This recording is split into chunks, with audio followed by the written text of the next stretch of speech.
కేంద్ర ప్రభుత్వం కూడా ఈ సాఫ్ట్ పవర్ యొక్క ఇంపాక్ట్ గ్రహించి దీన్ని వేవ్స్ అని ఈ మధ్యకాలంలో నన్ను కూడా అందులో భాగస్వామ్యం చేస్తారు. కమల్ హాసన్ గారి వీళ్ళందరినీ కూడా దాన్ని చూశారు. ఎందుకంటే వాళ్ళందరూ దాన్ని చవి చూశారు.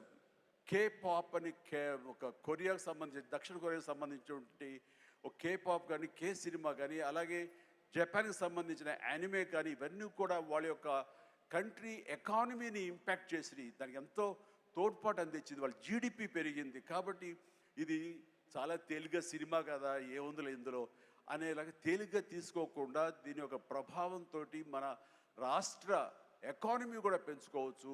ఈ రోజున మన పేరు ప్రఖ్యాతులు కూడా తీసుకోవచ్చు. ఎక్కడైనా సరే ఇప్పుడు హాలీవుడ్ అంటే మనం ఒక అగ్రరాజ్యం గుర్తుకొస్తుంది. అలాగే ఇండియన్ సినిమా అంటే ఈ రోజున హైదరాబాద్ తెలంగాణ గుర్తుకు రావాలన్న ముఖ్య ఉద్దేశంతో మన ముఖ్యమంత్రిగా చేపట్టే బృహత్ కార్యక్రమానికి మనందరం చేదోడుగా ఉంటామని, ఇండస్ట్రీ మీ వైపు ఉంటుందని మనస్ఫూర్తిగా ఈ సందర్భంగా నేను తెలియజేస్తూ